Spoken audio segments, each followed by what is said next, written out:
Welcome back again to Stat 7 Sports. We're back again with the top 5 rankings of the rest of the skill positions between wide receivers and tight ends. Now let's get started. First, starting off at wide receiver, the top wide receiver in this draft, and both the top two guys are either going to be top 10 picks or very close to top 10, maybe like 11 and 12. That's just based off of team need, but they're probably about 5 and 6 based off of like the top draft board overall, but it just doesn't really fit the biggest need for some of these early on teams in the top 10.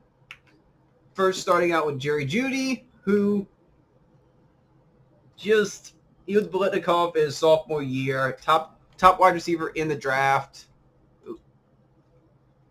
And this year took a little bit of a step back yardage-wise, not so much. He had more receptions, less yards, but that was more because there were Alabama and Tua spread the ball around to Jeudy, to Henry Ruggs, who will be on this list, to Jalen Waddle, to Devontae Smith, and so on and so forth, to where Tua just had more options to go to. So his overall production went down, but he still is going to be at least a top 2 wide receiver drafted. Between him and the number 2 guy, maybe based off of the exact type of wide receiver that they're looking for. But the best parts of Jeudy is just for the fact that he is he's versatile off the line. He can be a slot guy. He can be an edge guy. He's going to get consistent leverage, as polished of a route runner as you have in this draft. And he does well against press coverage, zone coverage, and really anything that defenses be able to throw at him. But the problem is he is a little I say wiry for his size, but he's a little thin frame to where he's had a little bit of injury issues, not overly bad, but it's ones where he could take some durability. He'll have some durability issues in the NFL once he takes some more hits from some more solid frame receivers. And then there's times whenever he's been out open with space where he's been able to build separation between the cornerbacks, between safeties, and he'll just lose concentration in some of the easiest catches, even though he's completed the hard work of it, of getting space and getting downfield. But still going to be still 1 or 2 on the draft board for wide receivers, no matter which one you get. But number 2, you have Oklahoma wide receiver CeeDee Lamb. He, as much as one other person on this list, actually, most of the people on this list are really good run after catch receivers. He's kind of a bigger body, so he can end up kind of boxing people out and going up and catching the ball. So very athletic, very shifty, even if he's not the top line speed, and for the fact that he is kind of not a one-trick pony, but he's a receiver at heart, and blocking is going to be kind of second on his mind. But then you go on third of this list, it is Alabama's second receiver on it, being Henry Ruggs. Now, he's a burner. He ran a 4.25 40 at the combine, and that's what you think about. What you think about him is that's okay. He's just a burner. He's fast, but he is very basically pliable. He can get hit. He can get hit up hard. He gets injured easily, and that's really not the case. But still, sprinters he is a sprinter from high school and college. He is strong in his technique to where he can be a very a very skilled blocker. He's very good in special teams, where it's like he has mobility to where they could use him in multiple ways, not just as a receiver. He can be used as one that does wide receiver versus little quick screens, where laterally he's great laterally, and he's going to be able to run past whoever you want. The problem on it, he's a bit undersized for a receiver, not just in his stature, height. He's a little undersized in height and frame. So it does make it to where he only has a certain bit of area that he can receive the ball, but he's able to readjust himself to get into those limited positions. And while with a lot of speed burners, they are expected to just be sprinters going out for deep passes, being able to outrun everyone. Just like a lot of the others, he's really he has difficulty on getting released in a short game, where it's like he can do slants, but once you actually press up with him, he can end up getting off of his sets and basically also make him alternate his route just to get in line for our quarterbacks trying to throw him the ball or having to get away from him. Then we have probably the biggest riser with this year's draft in the wide receiver pool. I could have gone even further with this wide receiver class, because I could have gone easily top 10, because there's that many good receivers. There's probably going to be 7 of them that end up getting drafted in the first round. But out of LSU, Justin Jefferson, like nothing is freshman year, but no one was really getting anything his freshman year. That was the last year of Danny Etling, so nothing. Like Etling was fine, but nothing spectacular. But sophomore year, he was the top guy, 875 yards and 6 touchdowns, actually with more yard per carry than his junior year. But whenever he doubles his output in receiving yards and receptions and triples his touchdown production all in 1 year, that's going to make some noise regardless who's at quarterback, regardless what the scheme is. It's going to make people light their eyes up on him. And the first thing that everyone's going to come to mind off of it, very first part of the season that he had, there was a 3rd and 17, Burrow to Justin Jefferson, that he was able to go about 60 yards downfield to just basically ice that game.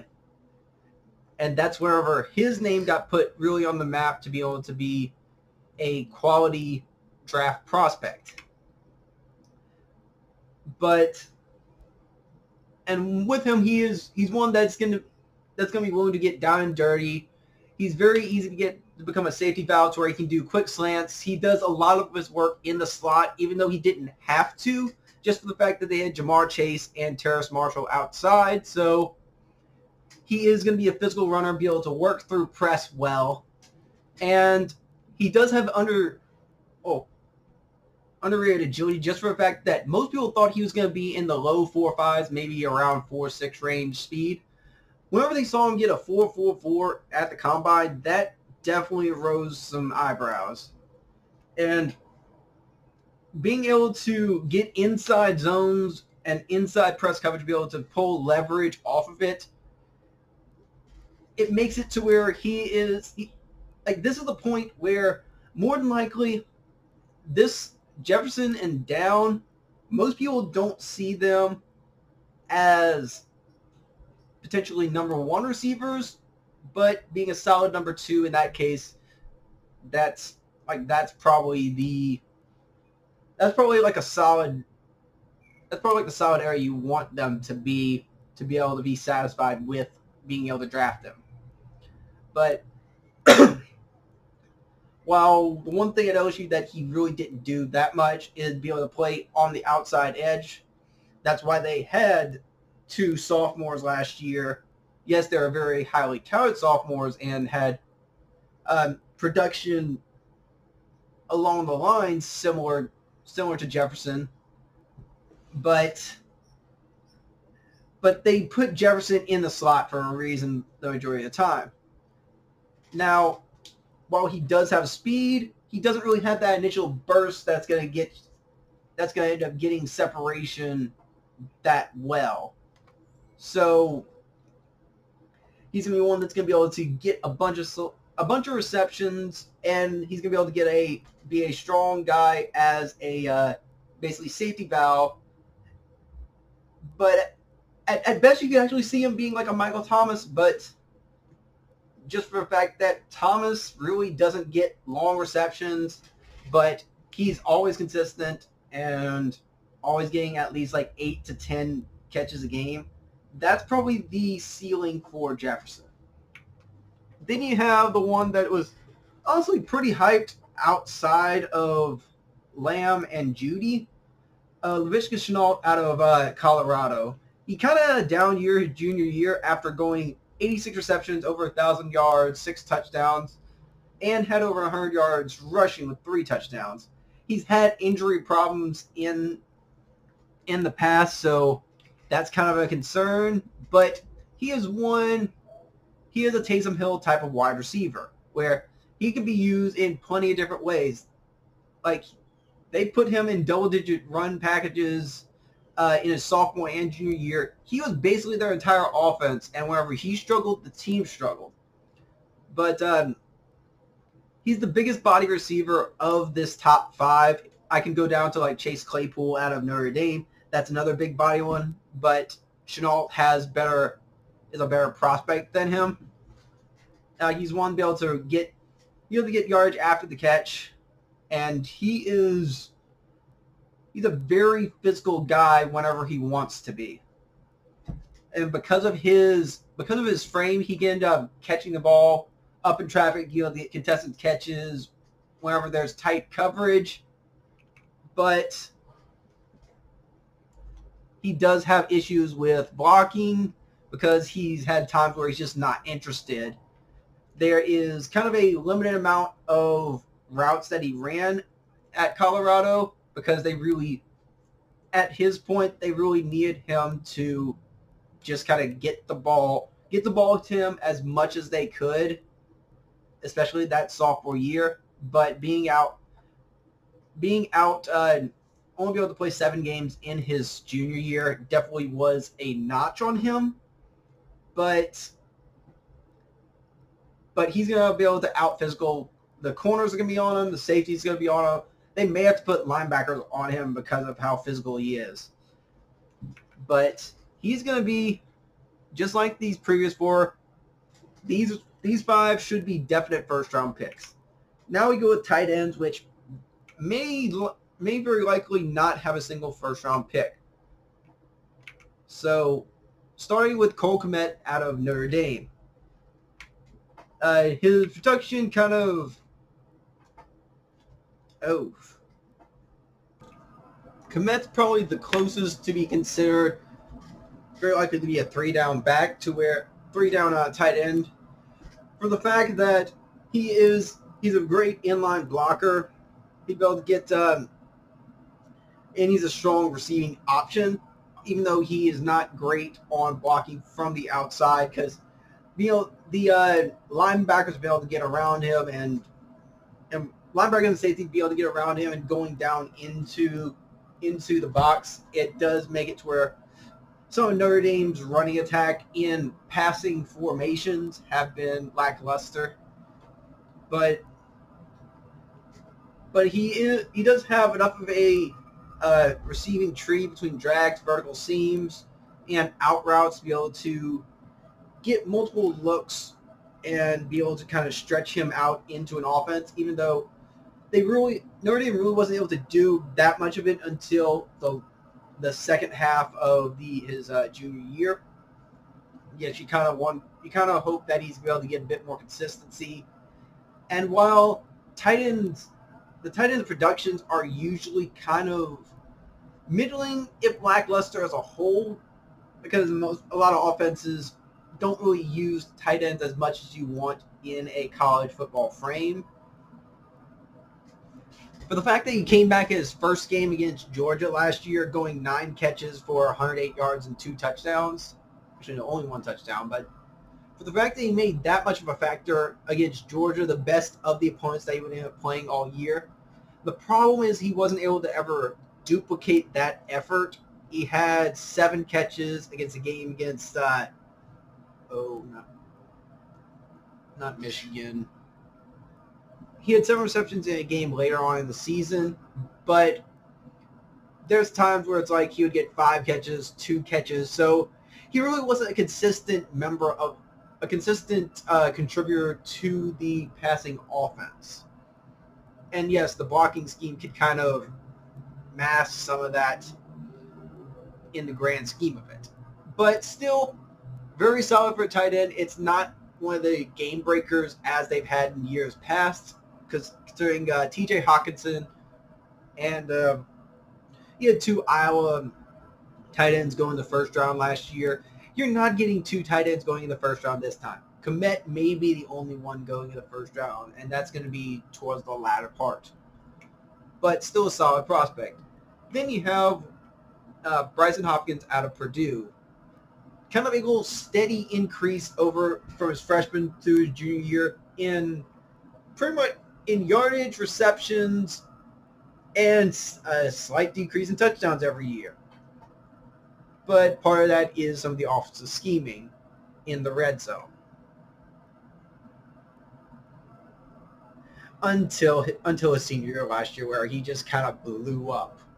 But yeah, this is the first one on here that was a 4-year starter. So someone who's kind of built on his production every single year, especially from his junior to senior year, nearly doubling his receptions, almost like 250 more yards, 5 more touchdowns. And this potentially could be the best receiving option tight end in this entire draft between him and another one from a lower school that I'll be speaking of. But they use him in many ways to where he's essentially a bona fide receiver, like a big body receiver. So he's not so much of a blocker in that case, to where people are going to get like stronger linebackers, like most linebackers could get by him. And just trying to block in space is a little lackluster as well. But for him being a big body receiver, he can go up and catch the ball and kind of fight through tackles to be able to get extended yardage.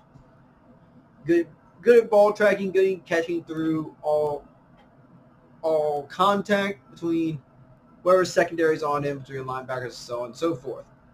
Now, whenever they go on him with man coverage, he doesn't really have the speed to separate too much. He only has like a 4.7, which isn't bad for a tight end.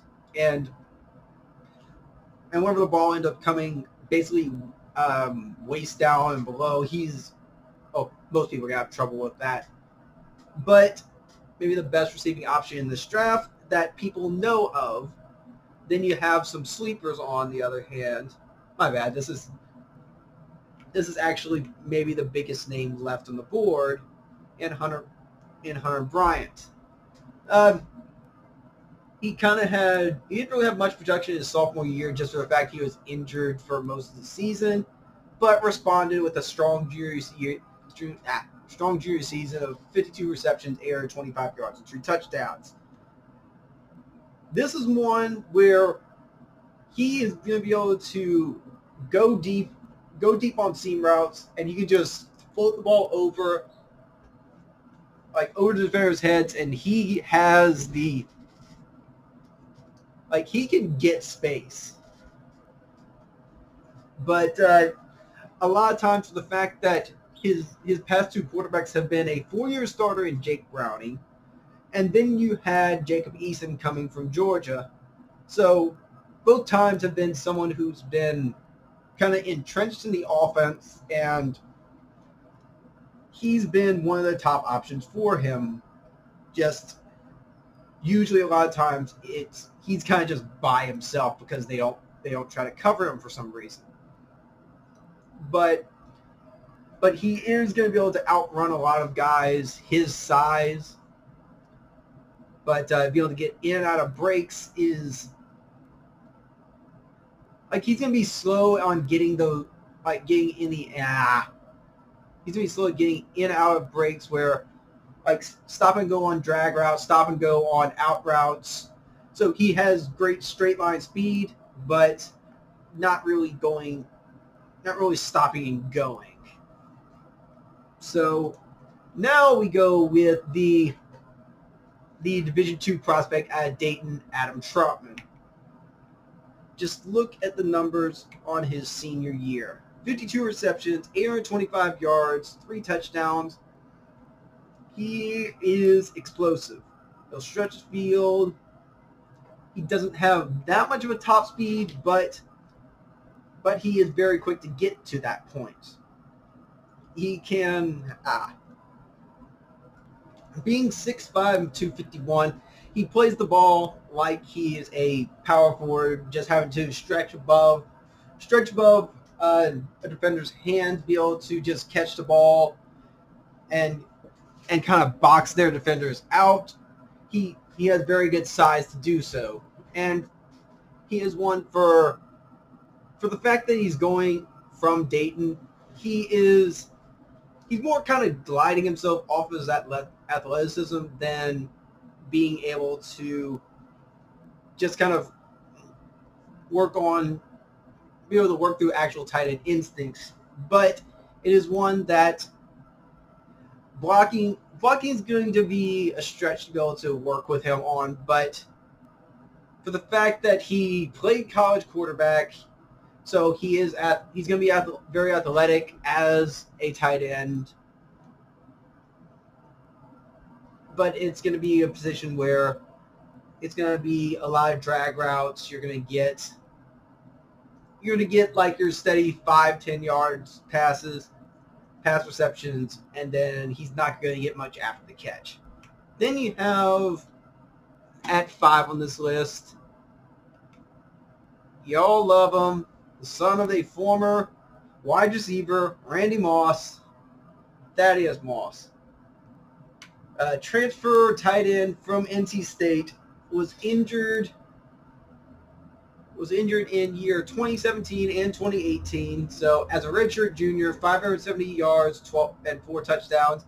But this is with Joe Burrow quarterback. So he's a great safety valve. You can get him for 5-10 yards, especially whenever things get under pressure, because he is going to be able to be a solid catching valve on those underneath routes. He's going to be probably maybe as close to one of the standard old style tight ends where his blocking may be more impressive than his receiving skills. So you'll see him on first and second down whenever you end up running the ball down someone's throat or running the ball to the outside to his side, where he's going to be a solid blocking tight end, be able to just set the lane for wherever direction the running back's going to go. I'm guessing right side, but he's played on both sides of the line. He's also played in the slot, and he's also played on the outside. So versatility on that end. He's not one that's been overly athletic. He's had injury issues in the past, and for the fact that he had a broken foot that kept him out of really doing anything in the combine, that's going to end up knocking him even further down to where there's other tight end prospects that may be actually picked before Moss. Like there's a tight end, Albert, out of Missouri, who would probably be number 6 on this list, but really just it's nice to see him actually get some production after struggling for the past couple of years after transferring.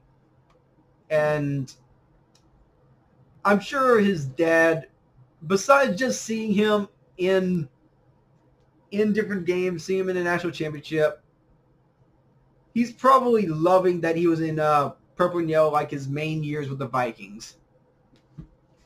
But just a reminder off of it, another skill for Moss is he's very quality at just maneuvering his footwork, be able to just stretch the ball off the sidelines. If you end up remembering the reception, whenever the LSU Alabama game was,